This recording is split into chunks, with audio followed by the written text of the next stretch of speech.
Hello guys. तो कैसे हैं आप लोग। आज हम टॉनी मॉरिसन का लिखा हुआ नोवेल पढ़ने जा रहे हैं। नोवेल स्टार्ट करने से पहले टॉनी मॉरिसन की कुछ बातें को जान लेते हैं। टॉनी मॉरिसन का जन्म 18 फरवरी 1931 को होता है। वो अमेरिकन नोवेलिस्ट हैं, टीचर हैं, प्रोफेसर हैं, एडिटर हैं। इनको नोबेल प्राइज भी मिल चुका है। अब हम सूला स्टार्ट करते हैं। सूला एक जनरेशनल ड्रामा है जिसे नवंबर 1973 को पब्लिश कराया गया।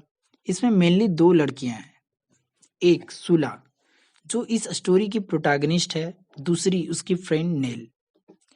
ये स्टोरी शुरू होती है बॉटम से, मेडेलियन सिटी, ओहियो, जो काले लोगों की कम्युनिटी है। आज यह जगह अमीर लोगों का गोल्फ कोर्स है जहां गोल्फ खेला जाता है। उसी टाइम बॉटम में सेड्रिक नाम का एक आदमी रहता था।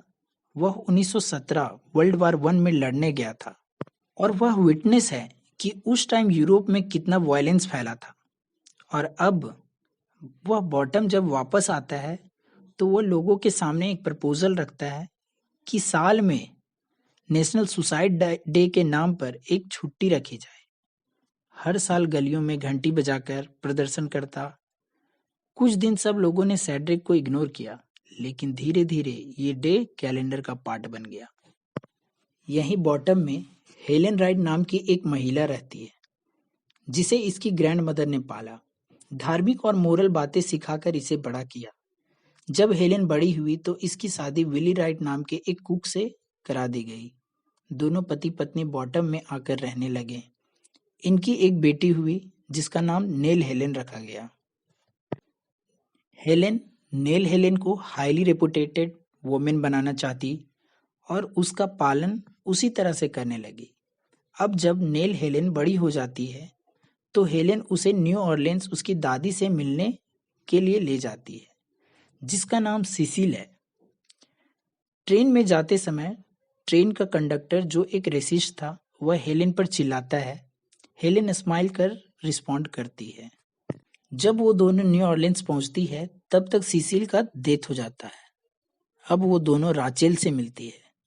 राचेल जो हेलेन की मदर है और वह एक प्रोस्टिट्यूट थी जिसको हेलेन के प्रति कोई प्यार और स्नेह नहीं दिखता था।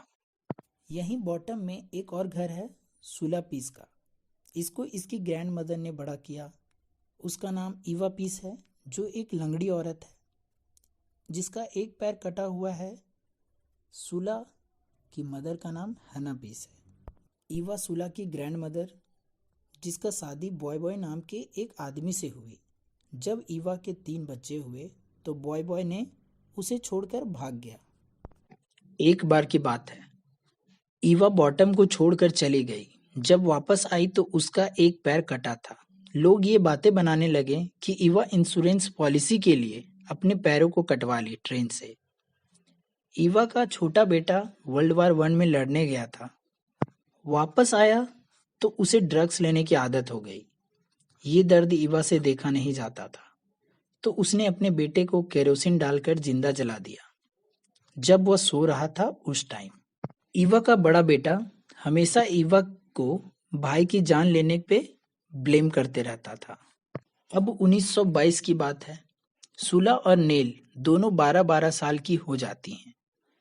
दोनों एक अच्छी फ्रेंड हो जाती है। एक दिन दोनों ओहियो रिवर पे लड़कों के साथ खेलने के लिए जाती है। वहां उन्हें चिकन लिटिल नाम का एक छोटा सा लड़का मिला। सुला चिकन लिटिल के साथ पेड़ पे चढ़ने लगती है।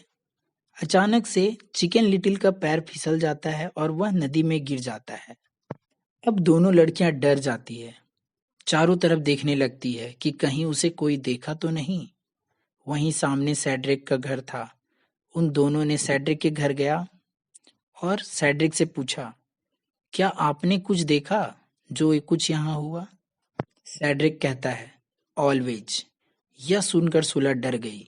नेल ने सुला को समझाने की कोशिश की और उसे समझाई। कुछ दिनों के बाद चिकन लिटिल की लाश नदी से मिली। अब सुला को डर होने लगा कि कहीं उन्हें सजा ना मिले इसके कारण। अब 1923 की बात है। कुछ दिनों के बाद हन्ना पीस की जलने से मौत हो जाती है और उसकी ग्रैंड मदर ईवा पीस के घर से गिर जाने से घायल हो जाती है। हन्ना को बचाते बचाते वह गिर जाती है। ईवा हॉस्पिटल पहुंचने पर बच गई, लेकिन हन्ना मर जाती है।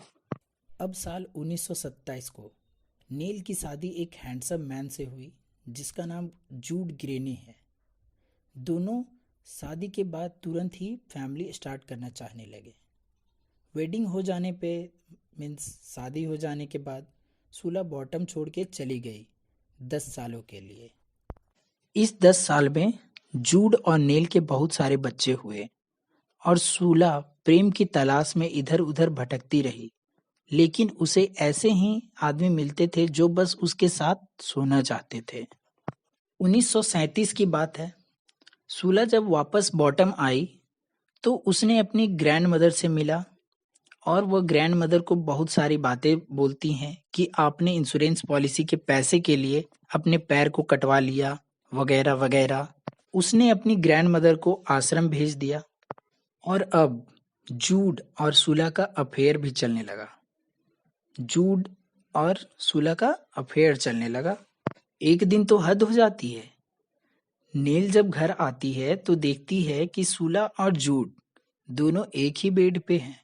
जूड कहता है, मैं तुझे छोड़ दूंगा, और एक दिन सच में वह उसे छोड़ देता है। बॉटम के लोग सूला से नफरत करने लगे क्योंकि उसने अपने दोस्त के साथ चीट किया, अपनी ग्रैंड मदर को आश्रम भेज दी। 1940 में सूला बहुत ही भयानक बीमार हो जाती है। नेल जो उसकी दोस्त है उससे बहुत दिनों से नहीं देखी थी, तो वह डिसाइड करती है कि वो सूला से मिलेगी और वह जानना चाहती है कि सूला ने उसके लाइफ को क्यों डिस्ट्रॉय कर दिया। नेल सूला के पास जाती है। सूला उसकी बातों को सुनकर कहती है कि मैं इंडिपेंडेंट हूँ, मैं स्ट्रांग हूँ, मेरी मर्जी, मैं अपने लाइफ में कुछ भी करूँ, अगर तुम मेरी सच्ची दोस्त होती।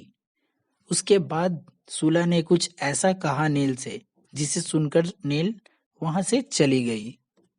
नेल के वहां से जाने के बाद ही सूला की मौत हो जाती है।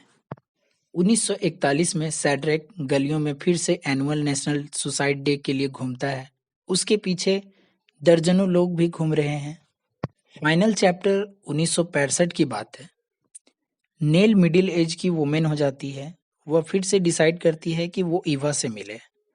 जब वो ईवा से मिलने जाती है तब ईवा ने उससे एक क्वेश्चन किया कि तुमने चिकन लिटिल की क्यों मौत की, क्यों उसे मारा। नेल कहती है, मैंने उसे नहीं मारा, उसे सूला ने मारा। अब ईवा नेल को लेकर कब्रिस्तान गई जहां पीस फैमिली की कब्रें थी। वहां सूला के कब्र के पास जाके नेल रोने लगी, लेकिन अब उसका रोना सुनने वाला वहां कोई नहीं था। तो दोस्तों, आज का हमारा स्टोरी यहीं खत्म होता है। समरी के लिए आप डिस्क्रिप्शन बॉक्स में जा सकते हैं, वहां मैंने पूरा समरी डाल रखा है।